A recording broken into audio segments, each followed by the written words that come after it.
바이오 주식은 원래 좀 정래미가 떨어지죠.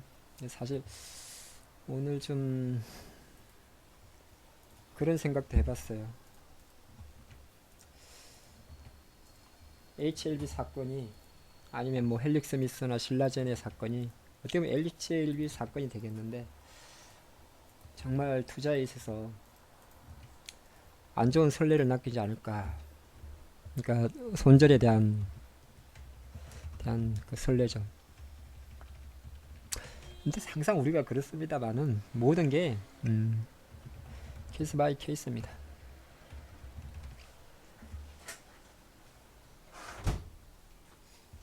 네, 모든 게 케이스 바이 케이스입니다.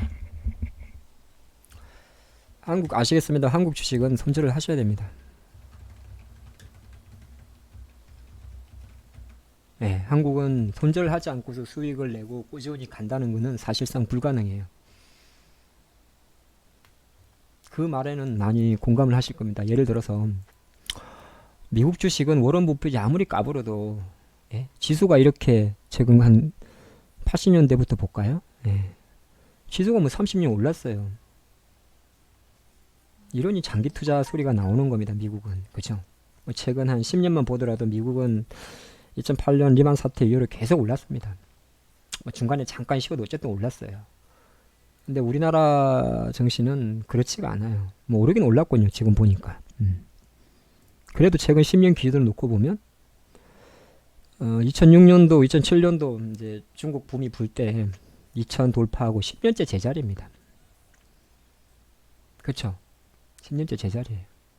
코스닥도 뭐 거의 뭐 아마 이때는 지수 조정이 2000년 전후에 있었기 때문에 이거는 빼야 되고 거의 한 15년, 20년 동안 뭐 개다리입니다. 한 최근 2009년에는 한 5년 동안은 500포인트에 있다가 최근 이제 900까지 갔다가 그죠? 그래서 아까 초반에 조금 제가 그렇게 말씀드린 손절은 우리 한국 주식은 필수입니다.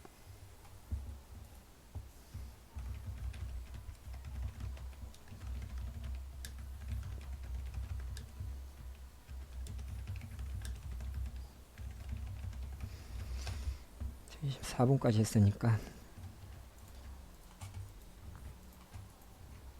아마 공개 방송은 좀 오랜만에 하는 것 같습니다. 9월달에 별 재미도 없고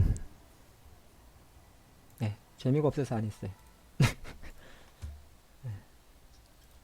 장이 재미없는 게 아니고 좀 업무적으로도 좀 바빴고요. 그래서 이게 좀 중요한 겁니다. 항상 기억을 하셔야 돼요.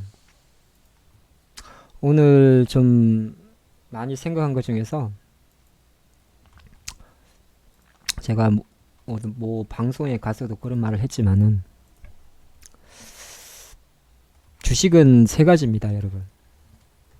간단히 말했어요. 주가가 상승하기 위한 상승 요인은 딱 세 가지라고도 요약할 수가 있습니다. 세 가지. 뭐죠? 실적이든. 어떤 주식이든지 간에 이 세 가지가 매칭이 된다. 그러면 무조건 주가는 올라갑니다. 1년이고 2년이고 3년이고. 좀 빨리 가고 천천히 가고 차이일 뿐에. 실적이란 거는 또 뭐가 중요한 거냐면 계속 이런 말을 쓰거든요. 계속 성장을 해야 됩니다. 연평균 성장을. 자꾸 실적 하시는데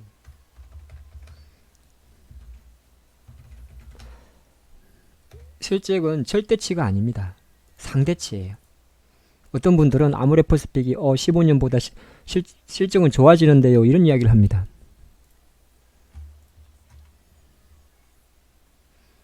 실적은 좋아지는데요. 하루에 뭐 1000억씩 버는데요. 이런 이야기를 하는데 그게 아니고 실적이 계속 증가를 해야 돼요. 그래서 이 세 가지 이거는 조건, 실적이 계속 증가하는 거예요. 정말 어렵죠. 우리나라 수출 구조에서는. 조금만 잘 된다 그러면은 뭐 화장품이 저렇게 실적이 안 좋아진 것도 중국 때문이잖아요. 어떻게 보면.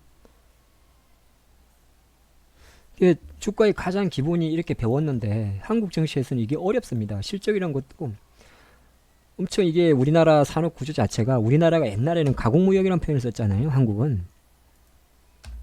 우리 고등학교 때나 이럴 때 중학교 때 이렇게 배웠습니다. 가공무역이라고.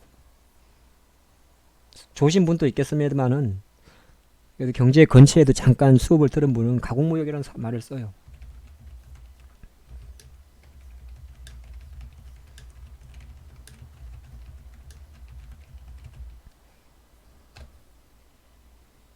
맞죠? 가공무역이란 말이에요. 이제는 옛날 이야기입니다. 이제는 중국이나 이런 애들이 다 갖고 있는 거죠. 어쨌든 간에 그러다 보니까 실제적으로 이 세 가지를 항상 맞출 수가 없습니다. 실적도 가다가 꺾여버리고, 그죠? 모멘텀도 마찬가지예요. 수급도 빨리빨리 엄청 빨리빨리 변합니다. 왜 이렇게 초반에 운을 띄우냐면 삼성전자는 작년도 너무 저평가였어요. 1년에 50조를 버는데 주가 시가총액이 1년에 작년에 삼성전자가 주가가 50조를 버는데 우리가 보통 시가총액이 50조 원이 돼도 시원찮을 판에 500조가 돼도 시원찮을 판에 300조 그랬어요. 300조. 그러니까 우리가 말하는 뭐 이런 거 가지고 이게 싸다 비싸다의 논리도 결정적으로는 이게 더 중요한 거거든요. 앞으로 계속 좋아지셔야 돼요. 계속 좋아진다고 그러면 주가는 계속 가는 거고, 근데 앞으로 좀 삐걱할 것 같아 그러면 주가는 안 가는 겁니다. 그래서 대형주 같은 경우는 삼성전기 차트인데 계속 차트만 분석하는 순간 돈을 절대 몰 수가 없어요. 항상 주가가 올라간 이유를 먼저 파악을 해야 됩니다. 주가가 움직일 수 있는, 과연 2017년도에 5만원짜리가 그해 겨울에 10만원이 갔으면 회사가 2배의 성장을 했는가에 생각을 해야 돼요. 맞죠? 그리고 15만원, 10만원짜리가 15만원 갔으면 그 당시 50% 성장을 했느냐. 양 2년에 걸쳐서 회사가 따블이 났느냐. 직원이 100명이었다 200명이 되었는지, 매출이 1조였는데 2조가 됐는지. 근데 그러한 모멘텀이 빠지면 주가는 가차없이 빠집니다. 그래서 조금 뻔뻔한데 대형주일수록 바닥권 차트를 매매하는 게 아닙니다. 반대로. 이런 경우는 정말 제대로 여기서 60일선을 돌파해서 이제 지켜보고, 예전에 들었던 게 있어요. 돌파하고 나면 조정이 나옵니다. 한 번 정도는. 자, 이 시점에 확실한 베팅을 할 수 있는 게 아니라면 대형주는 의외로 바닥권 반등 공략해서 수익 내기가 어렵습니다. 반등하는 척 하다가 죽어버리거든요. LG 디스플레이인데 반등하는 척 하다가 죽어버립니다. 그래서 기억을 하셔야 돼요. 대형주라는 거는 그 덩치가 큰, 뭐 시가총액 기준으로 몇 조 하는 애들, 이런 주식들은 우리가 딱 봐도 대형주 중형주 모르면 현재까지 적어놨어요. 이렇게 대형이라고. 모바일에는 안 나올 수도 있는데 대충 보면 알아요. 여러분들도. 현대차는 대형주라 그러잖아요. 예를 들어서 현대차는 대형이라 그러죠. 근데 MS 오토텍은 대형주란 말을 안 하죠. 소형주라 그러죠. 보통 시가총액으로 구분을 해요.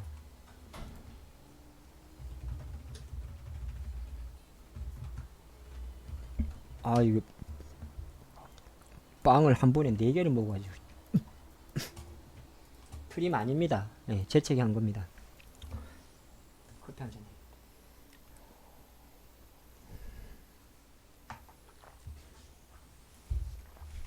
그러니까 주식이라는 게 항상 이론이 받침이 되면 돼요. 그냥 항상 머릿속에 생각을 하세요.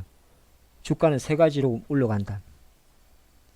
실적, 모멘텀, 수급.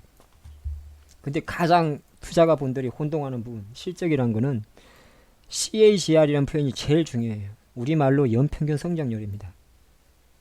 크로스 애니얼 그로스, 발음이 죽이니까 제가 오리지널 원어로는 못 해드리겠고, 편하게 하면 컴파운드 애니얼 그로스 레이트라고 이야기해요.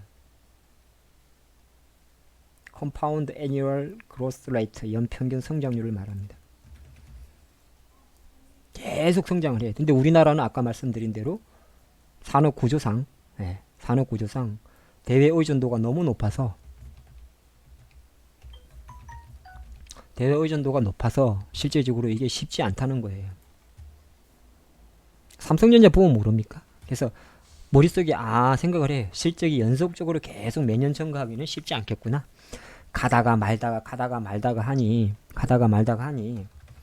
가다가 실적이 꺾인다 싶으면은 주가가 빠지겠구나. 근데 그 꺾이는 속도가 좀 둔화되겠다. 어느 정도 그리 못한다 그러는데 LG전자 주가를 보니까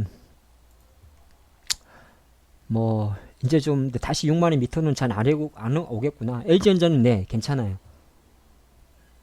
기회가 오신다면 사두세요. 예. 그냥 중장기적으로 보시는 나는 구강모 한번 밀어보겠다. 한 2, 3년 보고 저는 콜 드립니다. LG전자는. 근데 이 방송을 들으시는 분이 많은 분들이 단기 성향이 많으시니까 안 하겠지만은 기억을 하세요. 예.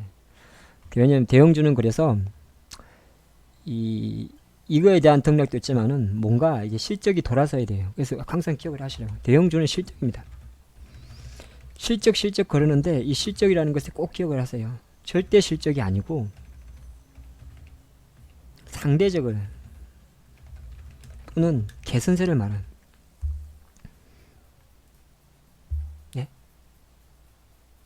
개선세를 말해.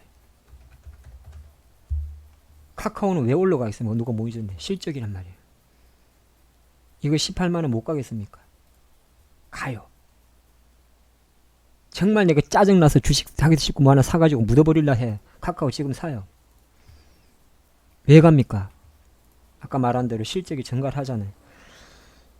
1600억 벌다가 700억 벌다가 올해 상반기에 지금 680억 벌었으면 작년이 730억이니 3, 4분기에 설마 100억 못 벌겠습니까? 그럼 작년보다 좋아졌잖아요. 재작년보다는 못해도. 재작년보다는 못해도 17년도보다는 못해도 작년보다는 좋아졌잖아요. 2004년에 다음이랑 합병을 하게 되는데 2005년인가? 그럼 이런 거는 보고 뭐라고 이야기를 하냐면 이게 다 맞다고 봐요. 일단은 지금은. 근데 예를 들어서 포스코예요. 워런 버핏이 손절친 종목이죠. 영감탱이 말 믿지 마세요. 아까도 말했지만 워런 버핏 가지고 운운하는 놈들이 미친놈들입니다. 한국 주식을 모르는 애들이에요. 미국은 사나 놀러 갔다요. 갑자기 말이 이러냐. 제가 요 시절에 태어났는데 제가 사가 떼어놔가지고 3, 4년 동안 가만히 놔두면 올라갔어요. 장기 투자고 어쩌고 하는 건 다 미국 이야기고 한국은 우리나라는 산업 구조상 그렇게 갈 수가 없어요. 보면 아시잖아요. 2000년대 초반에는 솔직히 말해서 이렇게 하고 있었고 그리고 17년도에 약간 이제 좀 한번 하다가 지금 이제 꺼지는 중이잖아요. 차트 배우셨다 그러는데 차트 분석으로 보면 이 지수는 계속 내려가는 차트잖아요. 장대 음봉을 회복을 못했으니까. 또 차트 분석 못하십니까? 이거 일봉이라 그러면 여기서 장대 음봉이 나왔어요. 그럼 장대 음봉의 시가를 넘어야 완전히 감싸는 거잖아요. 상승 장악해. 음봉이잖아요. 매도예요. 양봉이니까 좀 지켜봤어요. 음봉 매도. 이제 지난달에 5월선 올려놨다가 지금 딱 쉬는 거예요. 짧은 기술적 반등 국면이라고 그러는 겁니다. 자, 아까 VIP 방송에도 열어놨는데 코스피는 2000선 깨는 것도 항상 열어놓고 있습니다. 아무 의미 없어요. 월봉에서 어차피 매도 신호니까. 그래서 왜 갑자기 이런 말씀 드리냐면 항상 실적할 때 여러분들이 생각할 때 실적을 증가 속도를 봐야 돼요. 그리고 나서 나중에 차트를 보든 모멘텀을 보든 뭐를 보시라고요. 그러니까 대형주를 접근하는 방법 만약에 어디 가서 최근에 콜마 같은 거 빠지죠.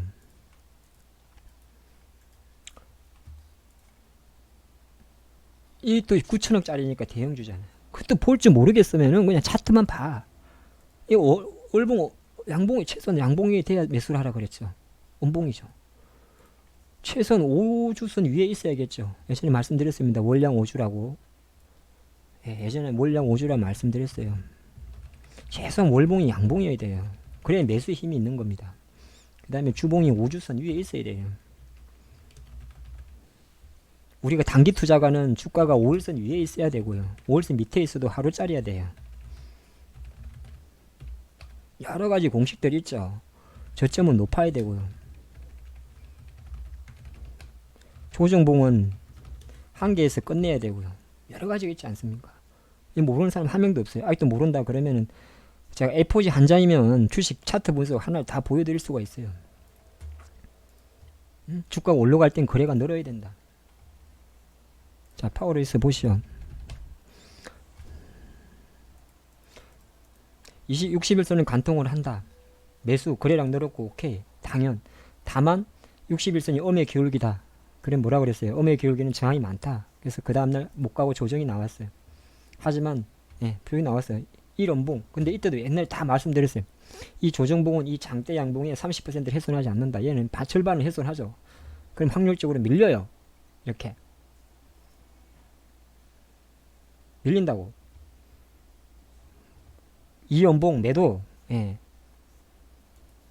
3원봉 매도 신호죠. 그리고 나서 만약에 이날의 종가 9,600원을 다시 회복한다. 그러면 5일선 60일선 저항 딱 매도 아니 저항. 그리고 거래량은 당연히 있는 거 그건 매수 되는 거 아니에요. 그래서 그만큼 어떻게 보면 바닥권 종목이 어려워요. 차라리 이런 종목이 쉬워요. 이런 종목이 올라갈 때가. 이럴 때 사기가 부담스러우니까 우리가 주식을 언제 살려고 계속 노력을 하냐면 언제 살려고 노력을 하냐면요. 어디 갔니? 요때는 모르잖아요. 시세가 한번 쭉 났다 빠졌으니까.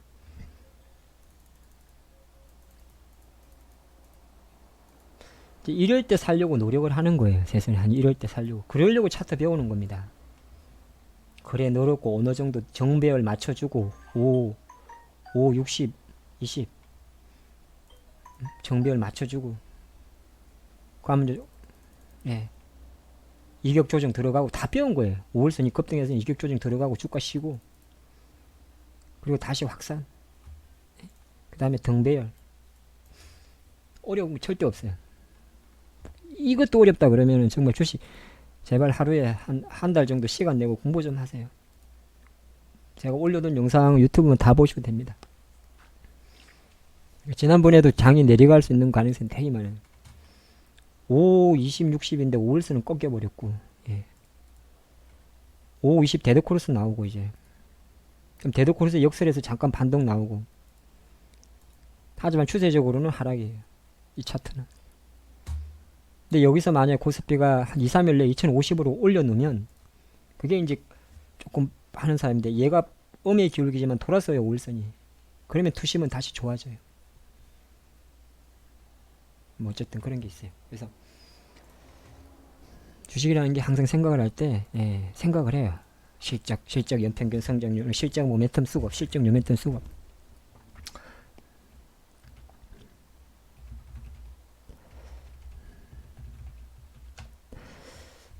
자, 개성공단 관련주를 한번 봐요. 인디에프인데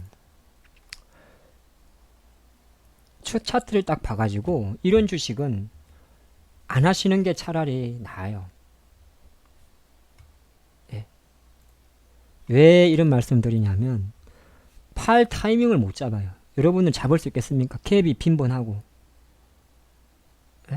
갭이 빈번하고 상한가를 쳤는데 그럼 제가 예전에 말씀드린 인디에프의 가장 큰 지지 저항선은 이 상한가 가격이죠. 거래가 제일 많으니까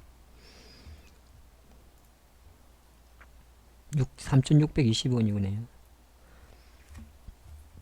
그럼 3,620원 전후가 이제 지지 저항인데 이거 얻어맞으면 어떡하려고. 물론 경협주니까 이런 것도 있어요. 그래서 차트 분석이라는 거를 할 때는 내가 어쩌든 배운 차트가 먹힐 수 있느냐 그런 것도 보여야 돼요. 만약에 내가 정치 테마주로 들어갔어요. 써니전자든 한국야도 마찬가지. 찰스나 이런 주식으로 들어갔다 쳐요. 물론 이런 주식을 하다 보면 이 좋은 차트에 그 다음날 당하는 경우도 많아요. 이렇게 오늘처럼. 그래도 항상 알아야 돼요. 내가 지금 이 주식이 모르면 안 하면 돼. 안 하면 돼. 왜 오르는지도 모르고 주식을 갖고 있거나 어쨌든 이때까지는 상관이 없어. 내가 한국야를 갖고 있었어요. 주가 별로 움직인 게 없으니까. 근데 일이 움직이면 빨리 찾아내야 돼요. 왜 움직였는지를.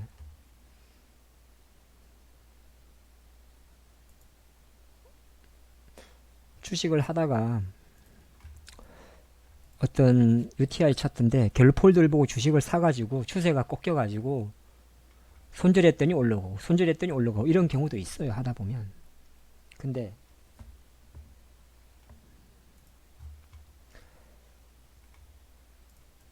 이런 거 당하면 주식할 맛이 안 나요. SMA 차트인데. 그래서 항상 어떤 생각을 하냐 하면은 이렇게 절대 주가가 이렇게 5천원짜리 미만이고, 예, 절대주가 5천원짜리 미만이고, 어떤 우리가 보통 했을 때 주주를 딱 들어갔는데 조합들이 있어. 그러면 M&A야. 그 다음에 적자야. 아, 적자 아니든 간에 뭐 이것저것 한대. M&A야. 항상 조심해야 돼. 주가란 건 정말 무서운 거예요. 바로 반응하고 팔아야 되고, 왜냐면 그 다음 합리화에 들어갑니다. 그래서 아까 이런 말씀을 드린 게 있어요.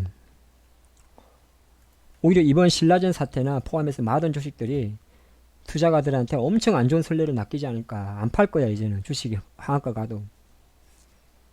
그게 왜 그러냐 하면은 우리나라가 4년 마이너스 적자면 관리 들어가잖아요. 관리 종목. 근데 바이오는 특례가 있어요. 그래서 코스닥 제약 바이오는 이런 게 보는 거예요. 예를 들어서 얘는 기술 성장 기업부라 되어 있지 않습니까? 신라젠은. 얘는 4년 적자라도 상관이 없는 거예요. 성장 기업으로 들어오는 애들. 근데 예를 들어서 인콘이 있어요. 아, 얘는 벤처기업이네. 만약에 뭐 있을까? HLB는 뭐로 돼 있나? 얘는 중견기업이잖아요. HLB는 중견기업으로 돼 있죠. 이상하네. 기술 특례면 관리 들어갈 텐데. 뭔 특례를 줬는지 모르겠는데. 제약바이오는 적자라도 특례상 상장 폐지가 안 된다는, 관리 종목 안 간다는 기준이 있어요. 근데 그 기준을 남발하는 놈들도 많아요. 그래서 그런 말도 있는 거예요. 지금이 10월이잖아요. 2월달이 되게 되면 웬만하면은 적자 기업은 건드리지 마요. 네? 무슨 말 아시겠어요? 작업이란 거는 샘코처럼 정말 잘할 때도 있고요. 잘 된 경우도 있고, 매직 마이크로처럼 맨날 작업한다 그러다 뒤지는 주식도 많아요. 한때는 했구나.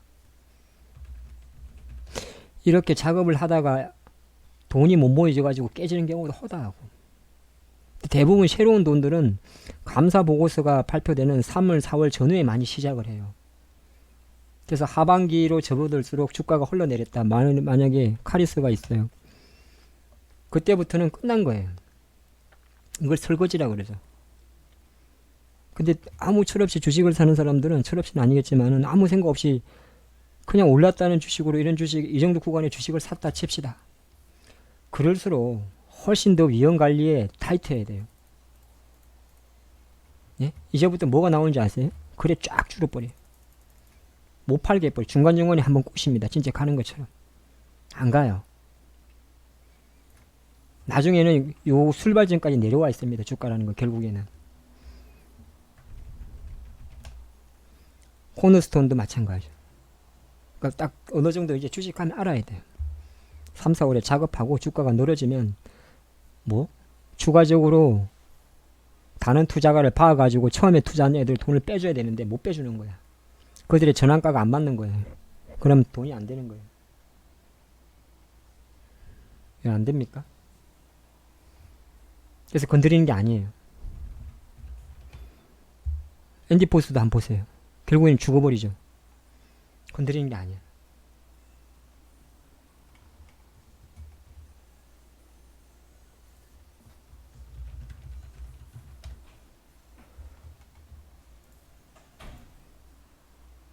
무슨 말인지 기억을 하셔야 돼요. 예, 기억하셔야 되고.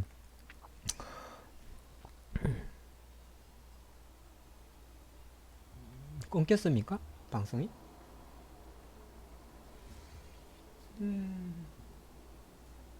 오류 떴어요? 녹음은 잘 되고 있는 것 같은데? 내가 얼마 했지? 4시 20분 정도 했죠. 20분 정도 했죠. 안 되나?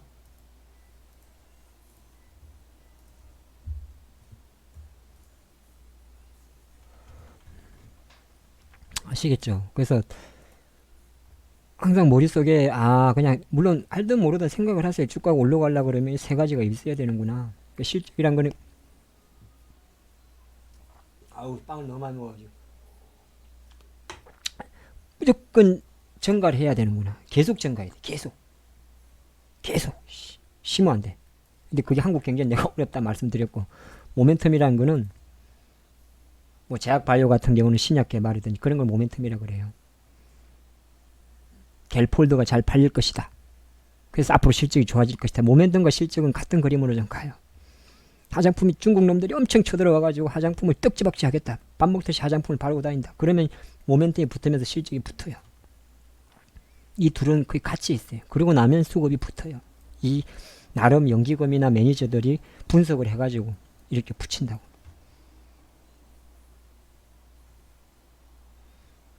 우리 장은 오늘은 뭐 멘탈 공부만 하는데 지금 장의 위치가 뭘 보고 뭐 찔러라 그럴 장이 아니에요. 코스피 위치도 그렇고 지금 미국 증시 분위기도 그렇고 맞죠? 뭐 이제 이번 주말에 이제 한다고 하니까. 근데 미국 증시만 놓고 보면 안 빠질 찾던데 어찌 될지 모르니까. 그리고 보면 외국인들 맨날 주식 팔고 있고 기관들도 9월달만큼 안 사요. 한 2천억씩 샀었는데 깔짝깔짝 되고 있어요. 여기에 움직이는 바이오 경협주들은 그냥 그때 시세일 뿐이에요. 주류는 아니에요. 바이오가 주류라고 하는 거는 2017년 12월을 말하는 거예요. 셀트리온이 30만 치고 가는 그거를 바이오 주류라고 이야기를 해요. 예? 2017년 이런 걸 주류라고 이야기를 해요. 2014년 한미약품이 치고 가던 그거를 바이오 주류라고 이야기하는 거고 지금은 작것들의 반란이에요. 그냥 수익률 게임을 하는 거죠. 예.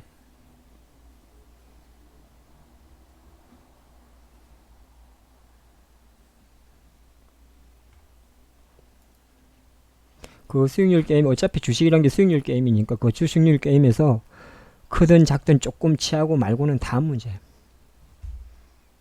확 갔는데 역시나 올라서 나는 근데 바이오가 치가 떨린다. 재미를 못 봤으니까 그럼 안 하면 돼요.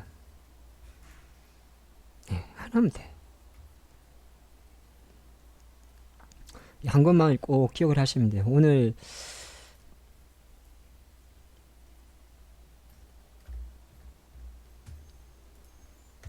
쉽진 않겠지만은 현금을 들고 기관 매매를 해보세요. 이게 무슨 말인지는 잘 기억을 해보세요.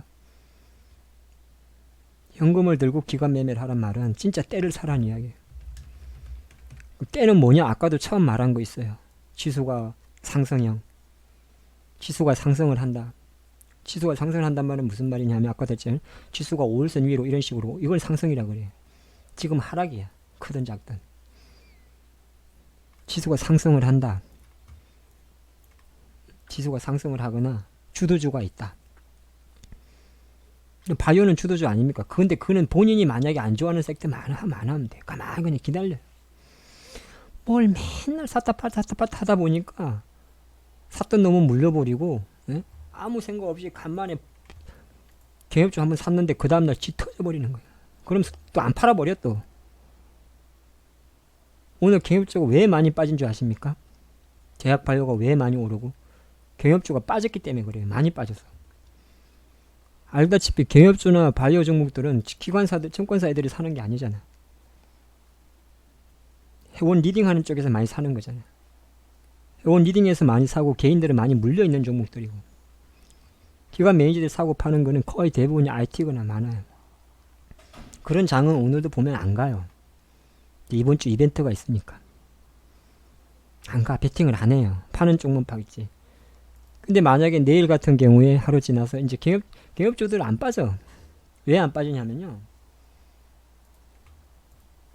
이거 팔 것 같아요, 여러분들. 팔 놈들은 아침에 다 팔았어요. 시가에. 장중에 왜 거래 터진 거 보면 알잖아요. 내일부터는 안 빠져. 까짝까짝 이러고